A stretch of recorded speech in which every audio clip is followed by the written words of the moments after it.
plupart des gens n'ont pas des objectifs incroyables et ça rend la procrastination assez confortable.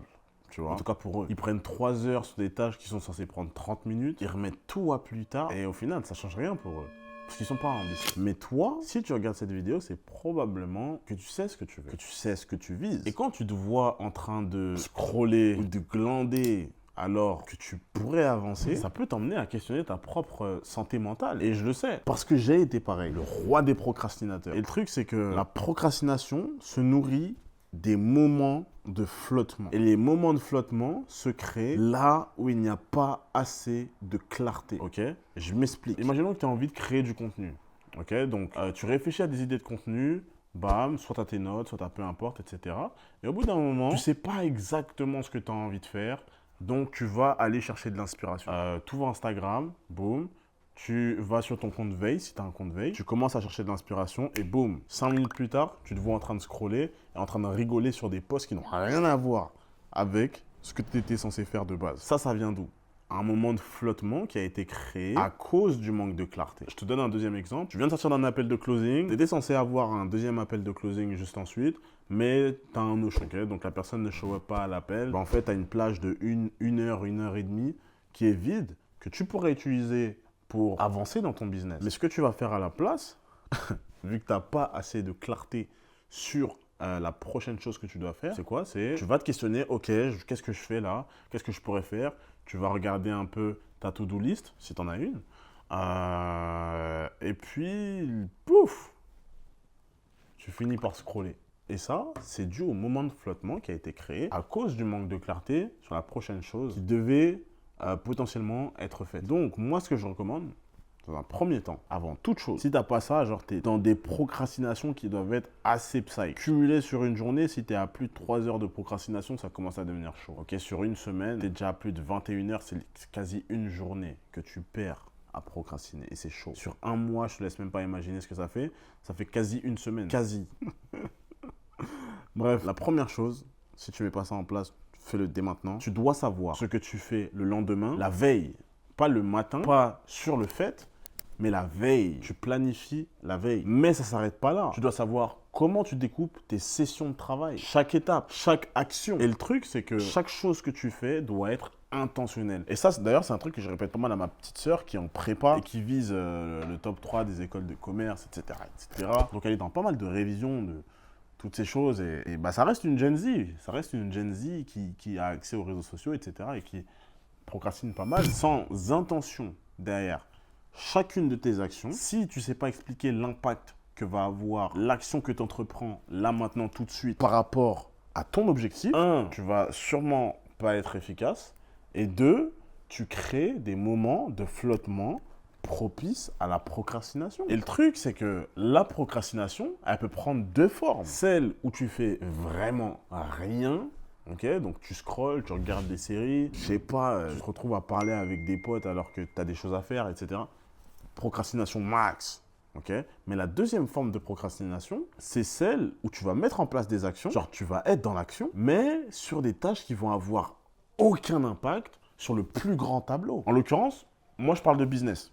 Ok, et au final, un business va rarement faire quelque chose qu'on peut considérer comme productif si ça ne lui rapporte pas plus d'argent à la fin ou si ça lui empêche d'en perdre. Je m'explique. Il y a seulement 3 façons de faire plus d'argent avec un business. La première, c'est d'avoir plus de clients. Ok, bon, la base, que là, c'est logique. La deuxième façon de gagner plus d'argent avec un business, c'est que chaque client nous rapporte plus d'argent pendant qu'il est avec nous. On appelle ça la LTV, Lifetime Value. Et la troisième, c'est d'augmenter la valeur de notre offre pour la vendre plus cher. Donc, chaque fois qu'on investit du temps ou de l'argent dans notre business, ça doit aider un de ces 3 objectifs. Ok ?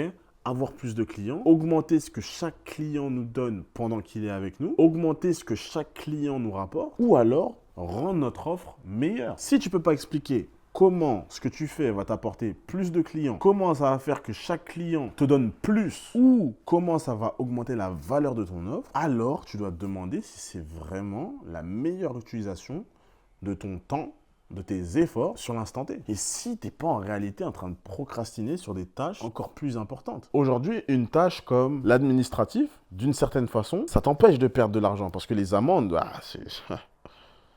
t'as pas envie d'en avoir quand tu as un business, ok? Parce que tu perds de l'argent. Faire du contenu, d'une certaine manière, ça va t'apporter plus de clients. Délivrer sur tes clients, bien délivrer sur tes clients, leur préparer des ressources, etc., etc. Ça peut permettre à tes clients d'avoir des résultats plus rapidement. Chose qui va te permettre de les montrer également plus rapidement, de faire accélérer le process de feedback loop et donc, à la fin, d'avoir un cycle acquisition client, parler des résultats qui va plus vite et donc ça va te ramener plus de clients également. Bref, si tu ne sais pas expliquer comment une action va ramener de la croissance dans ton business et que c'est pas clair, tu n'es potentiellement pas en train de faire les bonnes choses. Ce que moi, je recommande, si tu as un business et que tu veux tuer la procrastination, littéralement, donc c'est ce que moi j'ai fait et c'est ce que je recommande à mes élèves et c'est ce qui fonctionne aussi pour mes élèves, en tout cas mes élèves qui procrastinaient. En fait, c'est de mettre en place une to-do list hebdomadaire. Donc chaque dimanche, lister toutes les actions que tu dois faire qui vont vraiment faire avancer ton business. Okay, c'est de poser chaque dimanche et puis tu te poses simplement cette question. Quelle action est-ce que je dois faire la semaine prochaine, à partir de demain, donc lundi, pour vraiment faire avancer mon business? C'est quoi l'essentiel là qui va rendre le reste beaucoup plus simple? Donc, tu notes ces tâches-là. Ensuite, tu les classes par jour, ok? Donc lundi, mardi, mercredi, jeudi, vendredi, samedi, dimanche. Et l'idée, c'est que tu dois avoir au maximum 3 tâches par jour. 3 grandes tâches par jour. Et en fin de liste, et potentiellement que en faisant ça, tu vas avoir des actions qui vont rester. Ok? Et ces actions-là, en fait, ça va être ta réserve dans laquelle tu vas aller piocher pour la semaine d'après. Et le dimanche d'après, tu vas te poser, tu vas regarder ta réserve, tu vas te poser la question, est-ce qu'il y a d'autres actions là qui sont plus importantes que ça, qui peuvent faire tomber plus de dominos que celles qui sont déjà écrites, que je dois mettre en place pour la semaine d'après. Et là, tu fais une sorte de classement, un ordre de priorité, et tu les classes, pareil que la semaine précédente, du lundi au dimanche, et ainsi de suite. Maintenant, 2 autres choses. Chaque soir, pendant la semaine, tu updates ta to-do list du lendemain, en fonction de ce qui a été fait, de ce qui n'a pas été fait, et des tâches vraiment urgentes qui sont apparus. Et quand je dis urgent, je parle vraiment des choses qui impliquent la mort de ton business si tu ne les fais pas, ok, ou d'un appel de vente. Okay, parce qu'il y a plein de tâches qu'on va considérer comme urgentes, mais en réalité, elles peuvent très bien attendre la semaine prochaine. Si ça ne tue pas ton business, attends la semaine prochaine. Si ce n'est pas un appel de vente, attends la semaine prochaine. Parce que tu as déjà planifié ta semaine et tu sais que si tu fais juste ça, ton business va avancer. Et dernière chose, dans cette to-do list, ce que je recommande, c'est que si tu commences une nouvelle action que tu n'as jamais faite, détaille-la au maximum. Détaille le process par lequel tu vas devoir passer pour ne pas te retrouver à te demander comment faire l'action sur le fait. Parce que c'est ça qui va créer un moment de flottement et laisser place à la procrastination. Si tu ne sais pas le process par lequel tu vas passer pour faire cette action, tu vas rentrer dans un moment de flottement et du coup, tu vas ensuite procrastiner. Ça va très vite. De la même manière que je reprends l'exemple que j'ai donné tout à l'heure, si tu ne sais pas quel process exact tu vas utiliser pour trouver des idées de contenu, pour trouver de l'inspiration, big man, tu vas rentrer dans un moment de flottement et puis tu vas procrastiner. Et si tu vois que tu as fini tes 3 tâches de la journée plus tôt que prévu, rien ne t'empêche de te concentrer sur les tâches d'ensuite, okay, les tâches du lendemain. Et là, en fait, simplement, tu vas finir ta semaine plus vite, pouvoir attaquer les tâches qui sont dans la réserve plus rapidement et faire avancer encore plus vite ton business. Okay? Le but, vraiment, c'est un challenge que personnellement, moi, je me fixe à chaque fois.